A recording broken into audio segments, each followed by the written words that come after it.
do me a favour. If you are listening, please hit the subscribe button, like, share, rate, review the podcast. It really means more than you realise. I believe every business owner has a story to tell. Through seeking true, authentic insights about the entrepreneurial journey, I provide a platform for our peers to share their stories and inspire those that listen. This is the County Business Talks podcast, powered by Picture Book Films. And then my biggest client was about 80% of that. And then the recession hit, if you remember, in 2008. I would say like the business went flat overnight, literally lost the business overnight. So I guess my blueprint was when everyone turned left, I made sure I turned right. Like everyone's got this like little gift. And my little gift is coming up with those ideas and piecing the puzzle together and skinning the cat differently to everybody else. And if you went away from here, the only thing you took from it was this, that you sat down and you wrote a list of every single toxic person in your life, even if it's your own mum. And then over a period of time, you make it your number one priority to remove them from your life. I promise you, your mental health will be better, your bank balance will be better, just your whole well-being will be better. Everything is also empowering people. So it's okay to make mistakes. Like, you will, working with me, you will scratch your knees. You really will. But you'll never break your neck. And there's a massive, massive difference. And one of the things I've been drilled into the team is that if we were a restaurant, and I correlate what we do to a restaurant, the environments are very, very similar, we would have a Michelin star. We're not the Harvester. For me, as long as my tombstone said he tried, that's good enough. Because if you don't try, you'll never know. So as long as you try, what's the worst that can happen?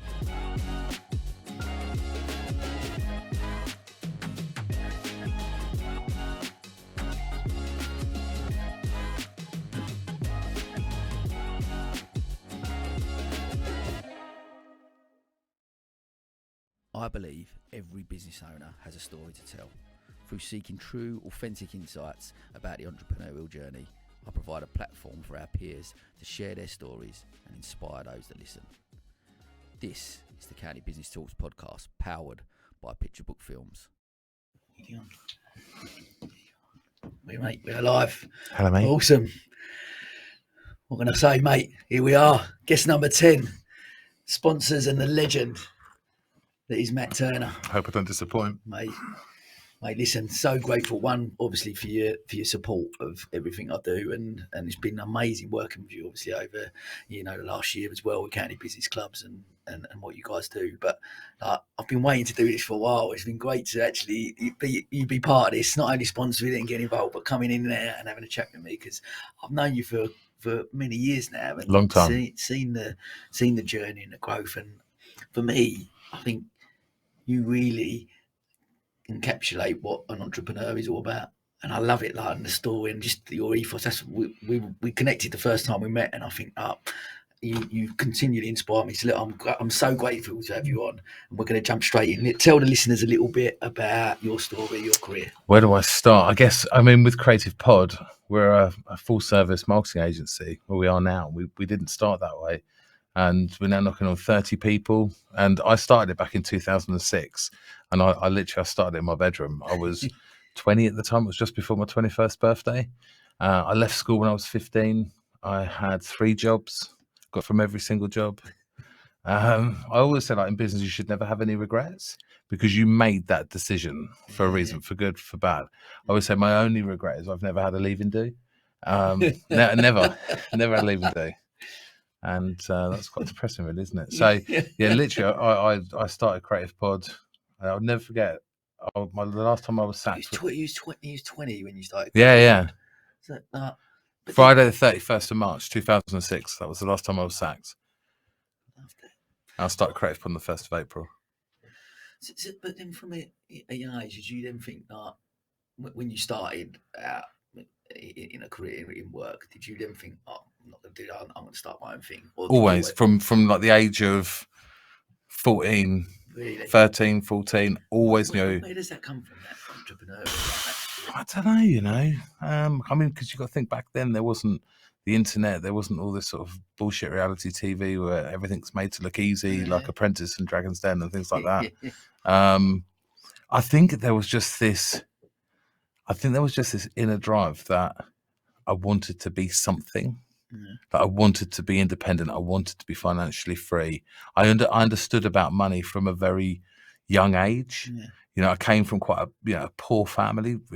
So did money motivate you? Yeah. That was what Yeah, I think it did. motivated Yeah, you yeah. to start. I think at the time I associated money with success. Now it's different because people always just say money doesn't buy you happiness, and I'd always say, well, I'd like to find out first before I make that decision. Let me just find out first. And no, people are right. Money doesn't buy you happiness. I think money buys you comfort, and it certainly buys you opportunities, but it doesn't bring you happiness. I think it comes with a lot more responsibilities. The more noughts, the more responsibilities that come with it. I started Creative Pod within, crikey, 9 months. I'd built it up on my own, no portfolio. People were still paying for ISDN back then. There was no social media. And I would say within a year, I'd moved out of the bedroom. I'd gone into serviced offices. And then within sort of 2.5 years, I was probably hitting 300 grand turnover just on my own. And then my biggest client was about 80% of that. And then the recession hit, if you remember, in 2008. Yeah. I would say like the business went flat overnight, literally lost the business overnight. I ended up going on holiday. I know if no one's going to die, I was going on holiday. So I was like 22, knocking on 23 when the recession hit. I had no idea or experience as to what recession even meant. So that naivety probably saved me to a certain degree. And then went on holiday to Dubai. Ended up winning a 100 grand project on holiday by literally overhearing a couple of people talking about sort of rebrand website, and pitched my wares to them and ended up winning this project. Signed a contract, had to do it all up front, didn't get paid a penny unless we delivered it. It was like, unless I delivered it was like an apprentice challenge. Flew home, got stuff printed, flew back. I mean, it's mental. And then I ended up staying for probably the best part of 2 years. Came back in 2010, won Young Entrepreneur of the Year. Didn't expect to win Young Entrepreneur of the Year. I had no staff or nothing. I really didn't think I'd achieve very much, if I'm brutally honest. And then a drunken awards ceremony, a journalist interviewed me and said, what are you going to do next? And I said, why don't you quit your job as a journalist at the County Times and start a business with me? And she did. And we started a non-for-profit company called Young Starter Talent. That was a drunken idea that we said we'd only do once to prove a point, and it was to inspire and find the next young entrepreneur. And back then, young entrepreneurs were still criminals. They weren't cool like they are now. And we did it, and we delivered it. And sponsors wanted us to continue. So double the price, and they all say yes. And the following year, doubled it again, and they all said yes. And it just kept growing and growing and growing and growing. And now I look back, and I know we've had more than 500-600 kids come through it and start their first company. Some little buggers have gone on to make millions. Who's that young lad? I met one. There was a young lad done like cupcakes or something, did he? Gingerbread, there was that Sam. Yeah. He went on to do really well. Jubilee Bakes, Harry Damon from Cocktail Connoisseurs. There have been so many. Even Ben Jeffries from Influencer, Timothy Armu, some really influential, successful youngsters have come out of that. I want to just go back a little bit. So you start a business, collapses, you go on holiday, 22, 23 to Dubai, and win a couple of clients, come back and then go and live in Dubai for a couple of years.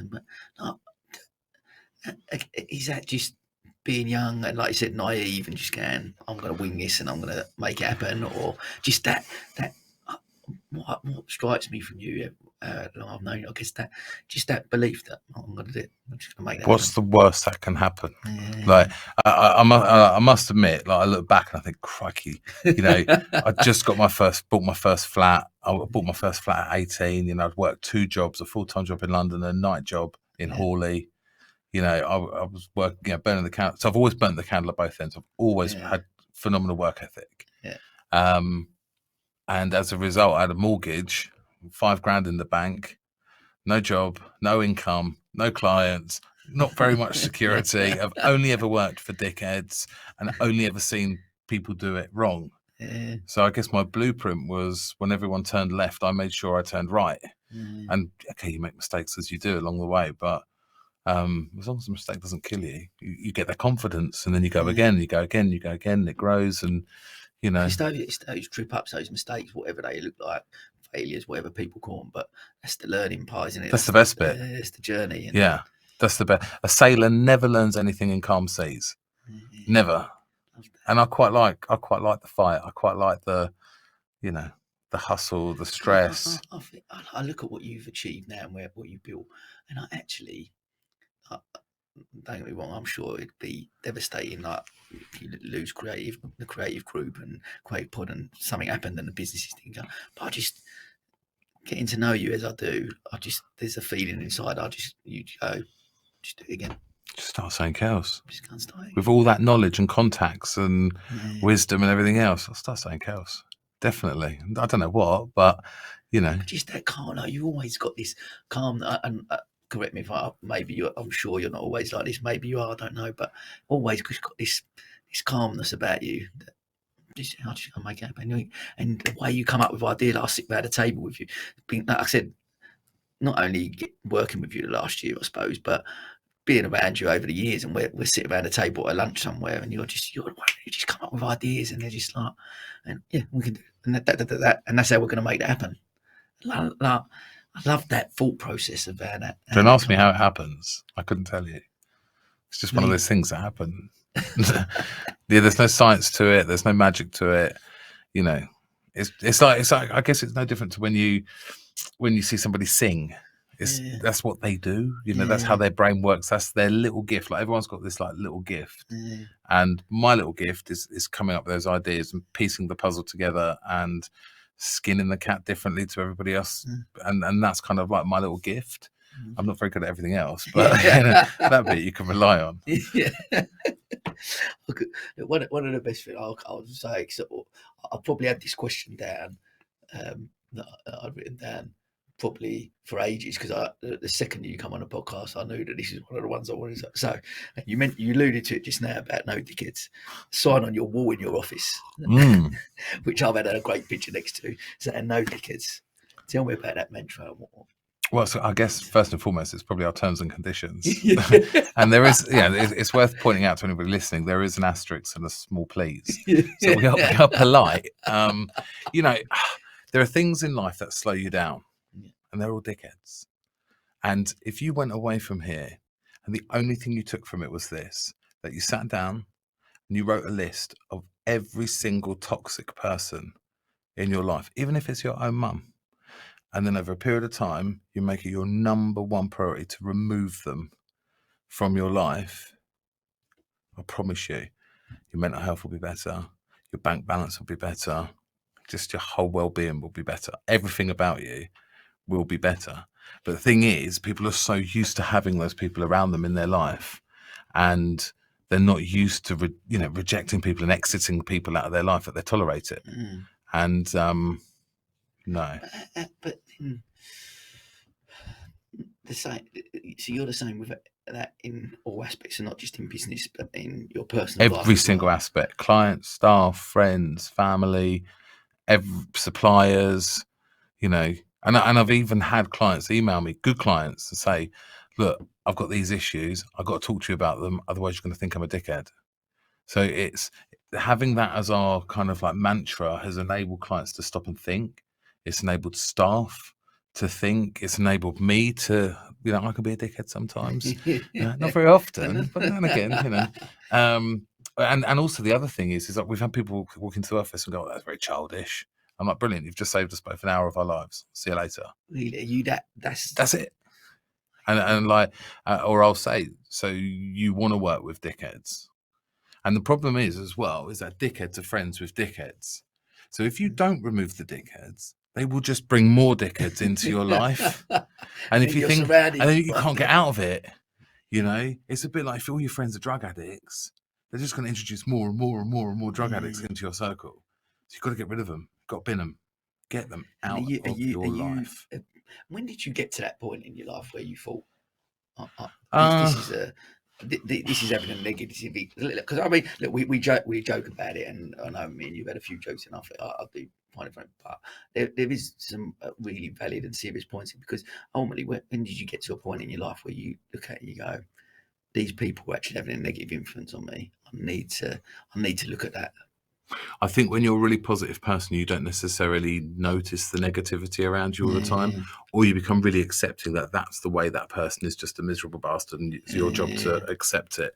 And then I reckon around the time my son was born, that's probably when I started to change, perspective started to change. You've got to remember I was, 50% shareholder and co-owner of, Crawley Town Football Club for a period of time. And as we all know in football, there's a lot of dickheads. So I think it got to the stage where I accidentally started removing them by not tolerating it anymore, and then realizing, actually, I'm quite good without these people in my life. What does it look like with less of them? And did you actually go, yeah, at the end of every year, in my diary, I write a little hall of fame of the people that have been a dickhead that year. And actually, I must admit, it's a lot smaller than it used to be. Because you've removed so many of them. There was one year in particular, I think it was 2017. That was a vintage year. And I mean, I was probably onto 2 pages, and that 2016, 2017 sort of period was when I really kicked into gear. And I've almost become sort of a little bit infamous for it. And it works so well in every sense. It really is a game changer. For you then, I guess, as an individual, just a more happier, content, fulfilled, less drama. And also the other thing is that I don't think people realise that. I think the human brain's a bit like a sponge, so like it just soaks up the crap around it constantly, and you'd be amazed when you kind of take that negativity and that narrow-mindedness, or you can tell it, that sort of person. They're always glass half empty. It's always, what about this and what about that, and then if there is anything good to celebrate or to acknowledge, there's always a negative to it. And you need those people away. You've got to get them out of your life in every sense.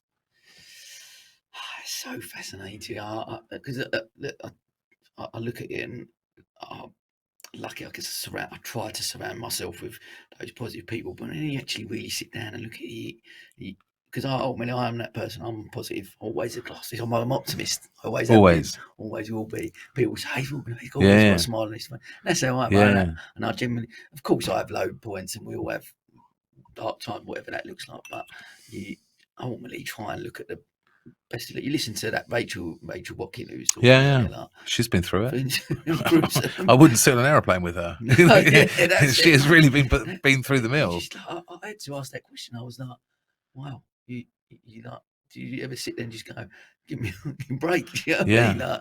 Because it was, but because there's always someone worse off. So that's how I feel very blessed and lucky in the position I'm in, and I feel, as much as tough times or whatever. But it's so interesting to listen to you talk about it. And when you actually do look and think, there are actually people that actually drain you a little bit, or hold you back, or put you down, and sometimes you don't even realise that they do it. You don't even see it, because you accept, like you said.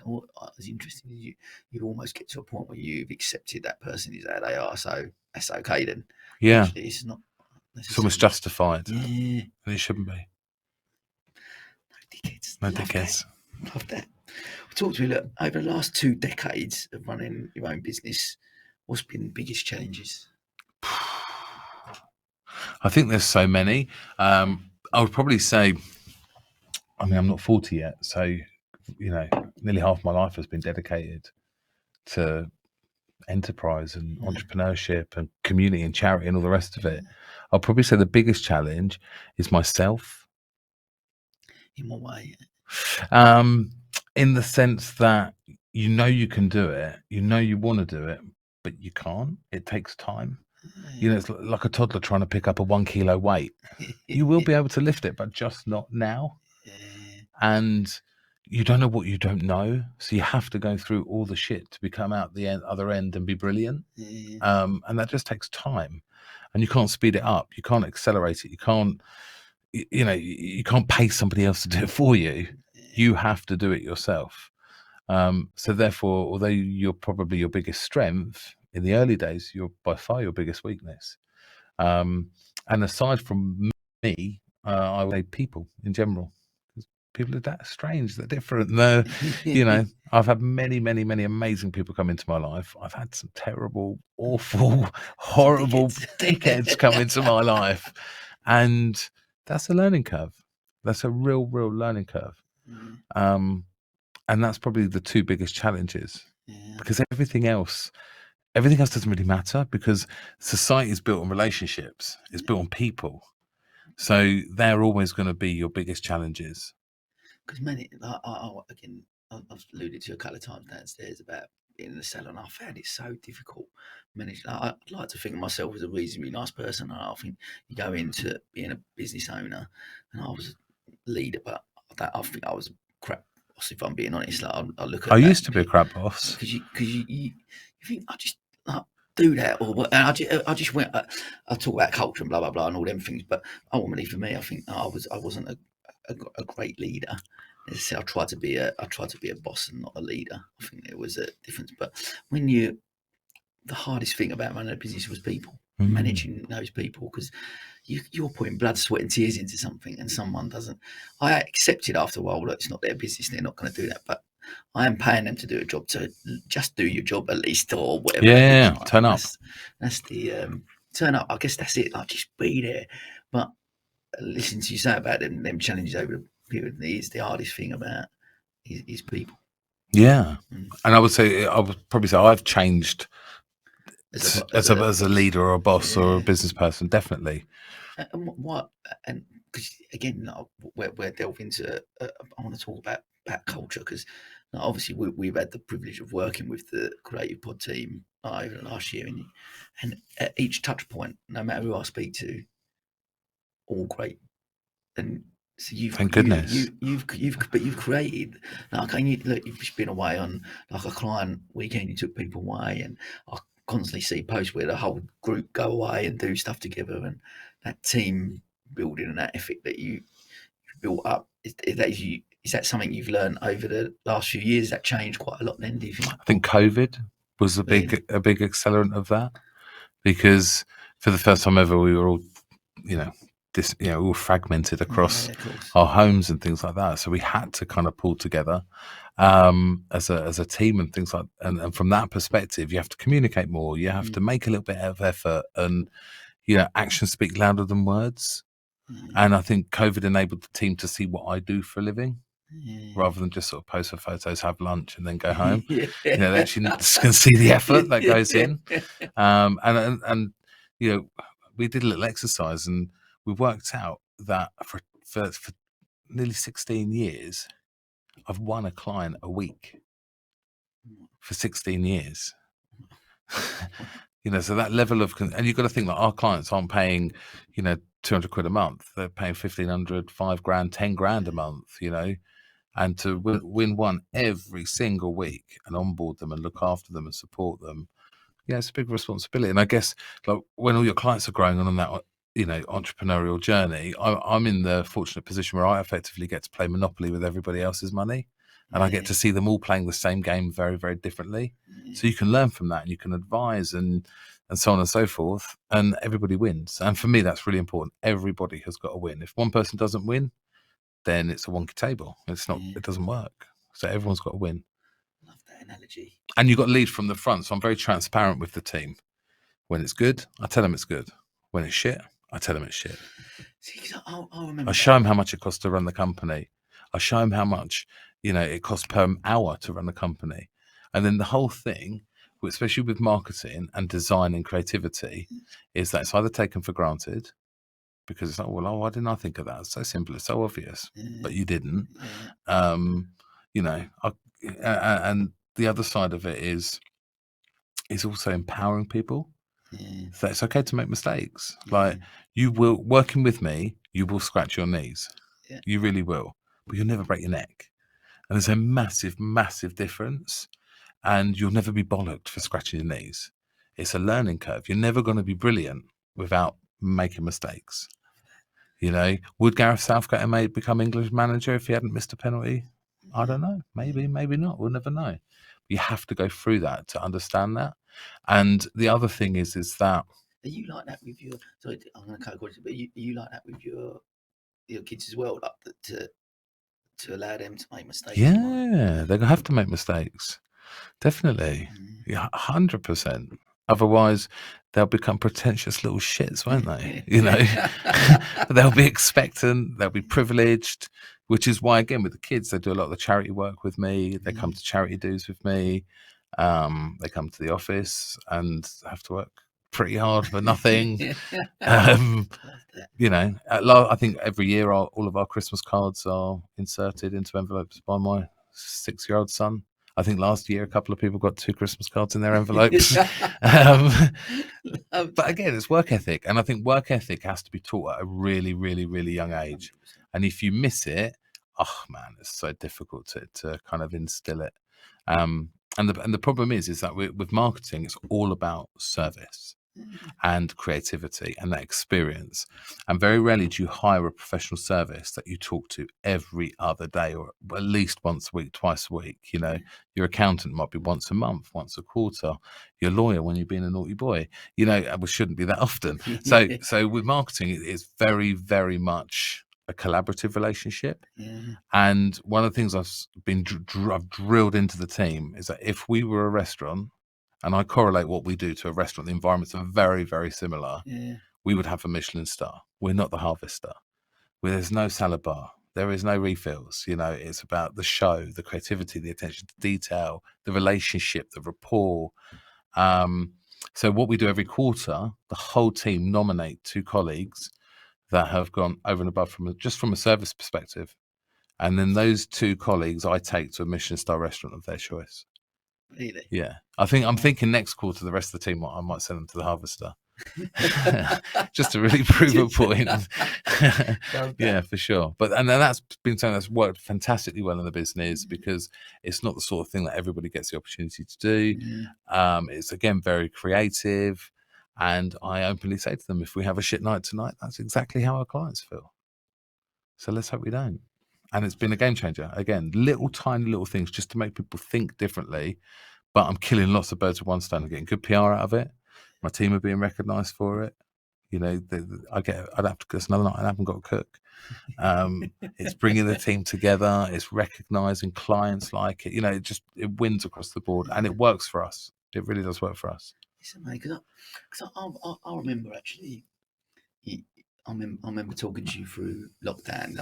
Again, one of the reasons we're good friends, I think, just reached out, Sam, how you doing? Just catch up, what's going on? And we just caught up on the phone and had a catch up. Where are you? Anything I can do to help and that type. And it was brilliant to have that chat with you. But it was what was really inspiring for me, because it was a tough time. But the thing, I was just about to launch county business clubs, I hadn't quite launched properly. Obviously, firm boards had stopped completely. But what was brilliant was actually talking to you, and I had things we're doing all right, mate. We've done this, X, Y, and Z, but not in that, we're doing really great. But just it was what I needed to hear, actually. Like, actually, it's great. And I wanted to, and I think we've done a feature on it after we've done a little Q&A about you know, some changes you made through COVID and how you sort of got started to, you actually then turned a different corner and grew the business through lockdown, didn't you? Yeah, I guess for me, COVID and lockdown, and I would regularly tell the team that not everybody died when the Titanic sank. And if as a team we had to throw a few ladies and babies and children out the way to get onto the life raft, that's what we were doing. You know, we were not going to go down with the ship. And when I look at a lot of our competitors who shrank or struggled or weren't as digital as they thought they were, or they had gone and bought Porsches the quarter before, you know, all of those sort of things then had a knock-on effect when Armageddon finally struck. And we stuck together, we kept it real, we were, you know, completely honest and transparent with everyone. I think that was one of the... And we got our shit together and delivered. But one of the main things I remember taking out of our conversation when you rang me that day was, because I asked you about, I said, how have you dealt with the team? You said, I've been completely transparent. I said, we need to, this is, from a financial point of view, this is what we need to make. This is what it costs to run a business. This is what we need to do. I even did a little calculator in Excel, a little kind of simulator to show them how long it would be until we ran out of money. And I was like, right, we've got 7 months in the bank ready to go. If we don't receive another penny coming in, you're all paid until November or whenever it was. And then November came and said, oh no, we've got another year. And then the rest was history, you know, it was just one off the other. But, you know, and also I decided as well quite early on that if everyone was going to go left, I was going right. So all my competitors stopped marketing and sponsoring and advertising. I doubled down. And now I still do those sponsorship and marketing. They can't have those slots. So you slowly suffocate your competitors because they were narrow-minded or short-sighted. But again, back to that entrepreneurial spirit and just thinking a little bit differently and thinking outside the box from that point of view, isn't it? It's like you said, how many people you listen to, and people come on this podcast and talk about growing businesses in a recession or in a downturn because they're able to see little gaps and go, actually, everyone's panicking a bit here and going, I can't do that. We should go, well, if everyone's doing that, and I'll go the opposite way. Yeah. And I always remember as a kid, you know, it was the August bank holiday. Me and my brother would always nag our parents to go to Thorpe Park. And the reply was, we're not going because it'll be packed. Yeah. And honestly, I used to sit there thinking, shit, if everybody's parents are saying, no, we're not going because it's packed, it must be empty. Like, no one can be there. And that was kind of like the way I looked at stuff. Like, if everyone said no, then the people that actually had a yes must be filling their boots, you know? So for me, it's easier to kind of, that curiosity piece, you know, let's see what happens. Let's explore it. Let's take that risk. And it just seems like that, just your attitude towards all that, like that fear. There's no fear of failure. There's no, like I said, just that calmness about you. There's not like, that might happen, and if that does, I'm worried about what's going to happen. It'll be fine. It'll be absolutely fine. You know, even when financially, like anyone who's when money gets tough, you still find the money from somewhere. Like, it does happen, and you get a lucky break. And that's why you have to stay positive, because if you don't stay positive, you miss your lucky breaks. You know, if you're too busy licking your wounds, you don't look up and see what's in front of you. And sometimes you just got to crack on. I love that. You're right, you know, because like I said, we all go through ups and downs in that journey, and you know, I've been there where you sort of sitting there, being a positive person, and you still sit there and go, this ain't really working, or blah blah blah, and worry about it, and that money's not coming in. But actually, if you just pull your head up a little bit, roll your sleeves up, and go, I just got to go and make that happen. You got to make it happen. Yeah, go and find that next pound. For me, as long as my tombstone said he tried, that's good enough. Because if you don't try, you'll never know. So as long as you try, what's the worst that can happen? And I think the problem is that everybody thinks the grass is greener on the other side. And sometimes it is. It genuinely is. But what very few people realise is it also needs cutting. Do you know what I mean? The grass needs cutting on both sides, regardless how green it is. And that's where people go wrong. I love your analogies. That's gold. That is gold. I'm going to use that one. I'm putting that in the back pocket. I'll put that in the back pocket. Where there's a cherry. What? Talk to me about some of the challenges, but talk to me about a highlight of your business journey. Like, there's been so many. Honestly, do you celebrate those small wins? Do you look at that and go, I probably didn't in the beginning, you know, because onto the next thing. So you don't.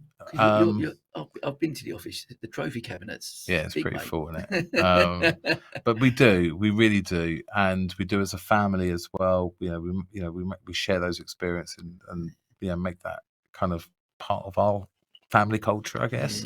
The highs, I mean, there's so many, and I would say that being an entrepreneur actually is a bit similar to being like a drug addict. Like, the highs are unbelievably high, and you're almost addicted to them, but the lows are soul-destroyingly low, and as much as you should get off, you can't, and you go again and again, and it's a vicious circle. I've got lots of highs in all the different kind of departments of my career, I guess. So from the football club, you know, I can remember there was a day where for the first time I got to sit down with John Gregory, who was our manager at Crawley, and I remember, and you'll be old enough to remember this actually, I remember I must have been 13, 14. And part of my art homework, I drew a picture of John Gregory, and Andre Kanchelskis. Do you remember him? Yeah. And all those years later, you know, you're now sitting in front of him, and you know, there's pinch me moments. There's been so many of them.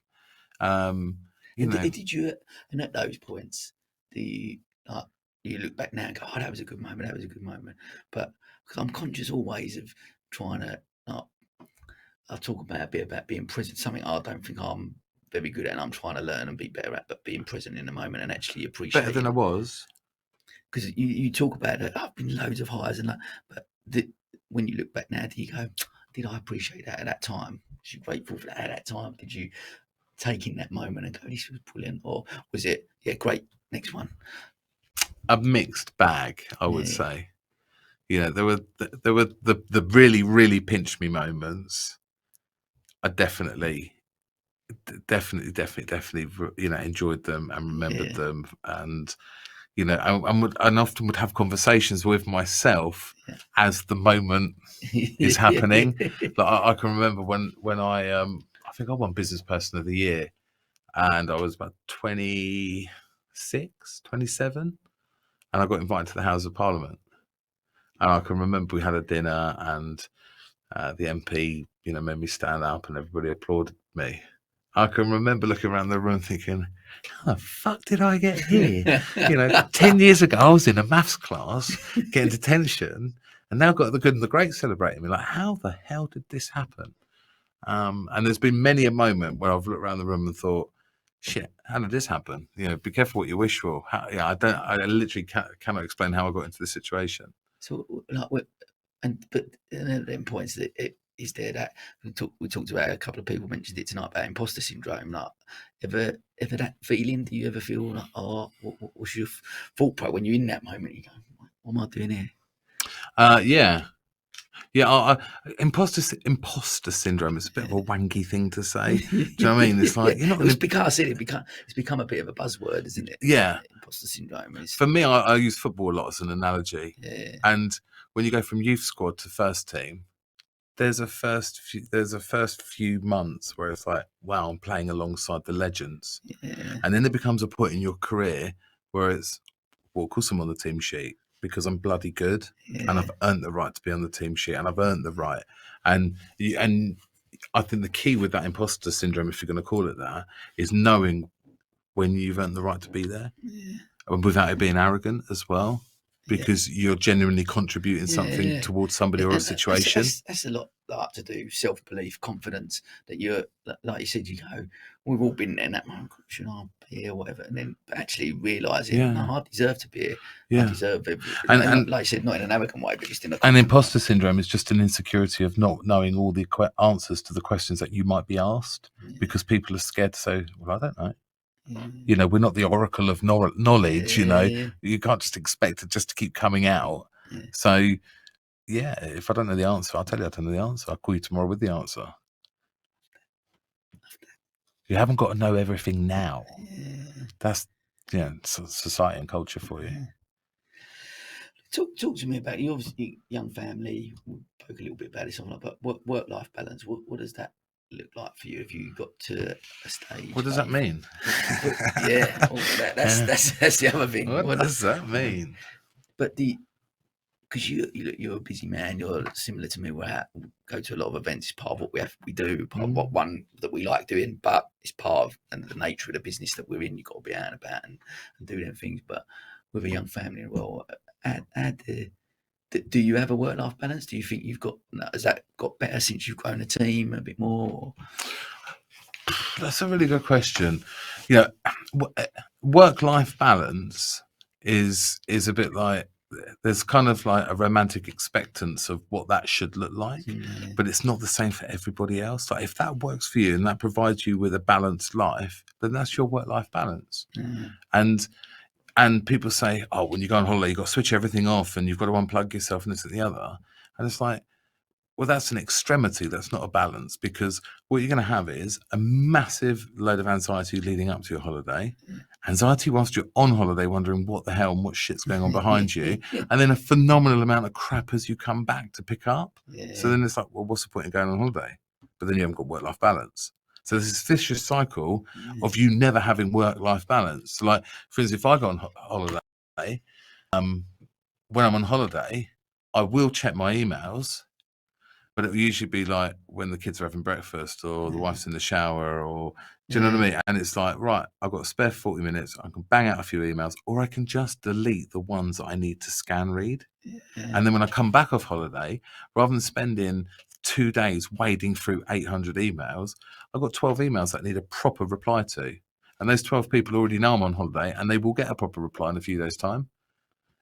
That's a better balance than unplugging yourself completely and tying yourself up in knots to unplug yourself and then plug yourself in. I'm exactly the same as that. And I'm always, and then for me, like the balanced piece, it's fun, isn't it? When people talk to you about work-life balance, it's all about everybody else. And then they say, well, but what about your work-life balance as you as an individual? Well, you can't do both. You can't make everybody else happy and yourself happy and cane it. Like, there's just not enough time in the day. So it has to be done in a way that works for like everybody in your bubble. So like, for instance, if the wife and the kids are asleep by 10:30, I'm a night owl. I'm not an early riser. So like, I quite like tinkering in 10 o'clock, 11 o'clock at night, tinkering with numbers, research, strategy, But I'm always home for dinner. Apart from tonight, because you've kept me up all night. Bath and bed, all that type of stuff. School, parents' evening was last night.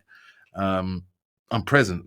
Parents' evening, nativity, sports day, all that sort of stuff. I'm present. And because you can be, because you run your own business and you've got that freedom to make those choices. That's what I guess for me, it's as tough as it is sometimes, and you are out late and you do get up early and then go to a breakfast and you're here and there and blah blah blah. At the same time, I'll be around to pick them up from school. I will go and see that thing, and it is that. And the other thing that I find it really interesting around the whole work balance thing is actually when you love your business and you love what you do. It's not a job. It's not like, I don't know, I'll put the podcast and I'll sit up on a Sunday night and they've been edited and I'll get it ready for Monday when they're going out and blah, blah, blah. But I actually love that because I love listening back to what I've just created. He's amazing. Like, so that doesn't feel like work to me.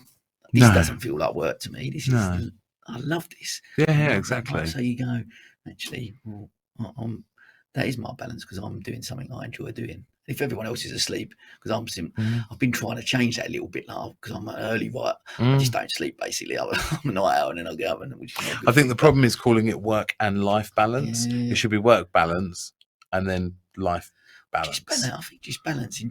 Like if you're balancing, if you're happy with the input that you put into your business, you're happy with the input that you put in at home and with kids and friends. It's about communication though, isn't it? Like in any part of your life, and setting those expectations. So if you need to say to your wife, Saturday, write me off, I'm sleeping. I'm going to go to bed on Friday. I will see you on Sunday. If you don't communicate that, then you're going to have problems because you're either going to be woken up at the crack of dawn and you're going to be pissed off, or people are going to think you're a lazy oaf. And it still doesn't help. You've got to have that line of communication, whether it be good or whether it be bad. There has to be that open dialogue of communication. And it's funny, we're sort of just come out of award season, I guess, and there's all the dick swinging and entrepreneur of the year and this, that, and the other, and there's aren't I Billy Big Balls for growing the business and selling the business and all the rest of it. But actually, the one group of people that are completely unrecognised are the partners of entrepreneurs because they have to see it all. And there's nothing they can do about it. They can't really contribute towards it. They're always the last to be rewarded. And then when you are out in the wild, in the public, they're in the shadows because people are there to talk to you, not them. And they're always known as Sam's wife or Matt's wife, not who they actually are. And I think that can take a lot of damage in a relationship. It needs to be talked about, it needs to be discussed. They're the true heroes, the partners, because without them, we couldn't do our job. And it's like we mentioned earlier about Kelly coming down, which was nice. And and I did mention it at the end that it's I see sometimes her face when I go, I've got this idea. And no, another one. It's like, again? Yeah. What are you doing now? Okay, I'm going to do a triathlon then. I'm going to do this then. And I get it. I do get it. But I think part of it go, that's just who I am, and I don't think I'm ever going to change. I love Yeah. life's an opportunity, and I love to think I want to push the Yeah. boundaries and try them different things. And Totally. if I stop doing it, it wouldn't be. If it makes you happy, Yeah. like, I always think about wives of people who are adventurers, you know, climb Everest, and you know, Neil Dorton. Yeah, all those sort of people, and their wives know that's what makes them happy. That's what makes them tick. And if they don't let them do it, it will just make them resentful and miserable, and even worse than they already are. So that you need to have that communication support network around you, otherwise it falls apart. And that communication, the key. Like, listening to you talk, like even about the business and about like, it strikes me that you're a good communicator. Like, I try. Like, but we look at the culture you create within the company, and that alone, really, and the transparency that you've got with the team. Yeah. Like I said, that blew me away a little bit when you phoned me during lockdown. You was like, mate, I sat them down and said, this is how much we've got, 7 months to go. This is what we need to earn. This what, like, I was like a bit like, blimey. But amazing. And then look at the biggest cost. Where's the biggest cost to coal? Yeah. Oh, it's the staff. Yeah. You know, and we don't want to go down that route. So what are we going to do about it? You know, I think as well with COVID, it enabled me to row at the same speed as the team. Yeah. So for the first time in ever, I would say the boat was going very straight and very fast because I was rowing at the pace that the team were comfortable with, rather than me constantly trying to drag people along with me.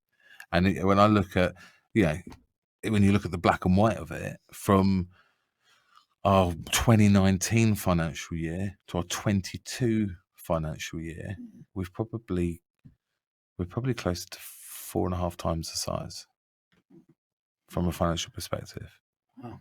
You know, our headcount pre-COVID was 9 of us, I think. Our headcount post-COVID is nearly 30 of us. Yeah. That's phenomenal. That is phenomenal. And it's little things, because I can't see them all sat in front of me. It doesn't make me anxious. You know, whereas if you go to an office and you see a floor full of people, you think, shit, who's paying for all of this? Whereas if you can't see it, it's like it's not real. Mate, tell me, what does the future hold for Matt Turner? You know what? That's a really difficult question for me, because what I think is going to happen next week, normally something even bigger happens. So it's really, really hard to even answer that question. What I'd like the future to hold is I'm quite happy with where I am, and like, again, you'll speak to a lot of entrepreneurs and business people, and it's these wanky growth and money and this and no one ever speaks about contentment. Everyone talks about happiness, but the problem with happiness is it's almost like it's a very short-term endorphin. Like, it's an emotion. Yeah, happiness is an emotion. It's like that feeling after you've had something really nice to eat, or after your team score a goal, or after you've had a cigarette or had sex, or that kind of like impulse piece. Whereas contentment lasts for a lot longer, and I'm really content with where I'm at. I'm quite happy with the pace we're moving at, and yeah, it's fast, but it's comfortable and it's controllable and it's manageable, and I feel like I've done my apprenticeship now. You know, I feel like I've earned my stripes. I'd definitely like to continue the charitable work that I do. You know, for Chestnut, Rocking Horse Star Trust, Martlets, St Barnabas, St Peter's and St James. You know, the list is Wolo. You know, it's extensive, and I really enjoy the charity work that I do. I also see it as my karma in society. You know, of course. So so if I like, we'll take Rocking Horse and Chestnut. Kids have been through Rocking Horse because they've been put back together a couple of times. I never want the kids to go through Chestnut, but I'm happy for both to have my time and my money. So it's like a karma thing, and I thoroughly enjoy it. I really love doing the charity work. We talk about it a lot, and you can tell that passion that you've got for charity work and one of that. And give something back. And you've done it for many years, like since I've known you. Long time, more than 12 years or so. Yeah, love it. Exciting times ahead. Very much so. Well, look, we're going to finish off, as you know, with our quick fire questions. Go for it. One piece of advice you give to your 18-year-old self. Learn to say no. Love that. Yeah, tell people to fuck off. Just say no. You know, if you don't fancy it, say no. You know, I've got to get better at that. You look back, you spend so much of your time pleasing other people, and you're miserable because you're trying to make everybody else happy. Just say no. Love that. Who's been the biggest inspiration throughout your life and why? I don't think there's been a single person. I would say at different stages in my life, there's been different people, whether that be my children or my wife or clients or a member of staff. There's always been somebody or something that you respect, and inspiration, I think, is quite a big word, but definitely like figureheads that I've respected on my journey. I think there's been many people, but not one single person. Could you recommend a book or podcast to our listeners that's had an impact on you? I'd like to say I read all the time. I mean, a book a day. But I'm not a reader.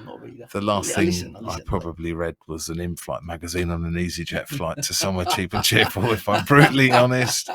Podcast-wise, I've been listening to John Richard's podcasts. You know John quite well. Really nice. And I like, John's way of thinking and his process. And people should look him up. He's a really interesting guy. Yeah, I love that. Yeah. I love that.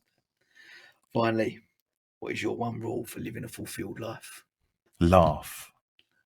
You got to laugh. Like, you think how long we've known each other. You think how many times we see each other. Sometimes we see each other in a week more than we see our wives. Every time we see each other, we laugh. And whether it's good, whether it's bad, whether it's depressing, sometimes you've got to laugh at the bad shit because it's just like, fine. But you've got to laugh. The more you laugh, I think, it just gives you that kick. It's like having a little hit of something. Laughter, I do think, actually can get rid of a lot of problems, which is strange because most comedians suffer with depression. So, maybe that's not necessarily the right route. But if somebody else is making you laugh, then I think it's definitely a good thing. Got to laugh more. Life's too short. Thank you so much. Listen, thank you for having me. For everything, all your support, for whatever I've done over the years with sponsorship, but working with you as well, and your amazing team has been amazing. Superstars. It's like I said, for knowing you and seeing your journey, and now having you on and having a chat to you about it, and just you, mate. In all honesty, people ask me who inspire me, and it's the people surrounding in the business community, and you're certainly one of them. That's really kind. Thank you so much. I'm really grateful for your support and coming on and sharing your story and continually inspiring me, mate. So thank you very much. Thank you for having me. And that, as they say, sir, is a wrap. Thank you very much. Awesome. I believe every business owner has a story to tell. Through seeking true, authentic insights about the entrepreneurial journey, I provide a platform for our peers to share their stories and inspire those that listen. This is the County Business Talks podcast, powered by Picture Book Films.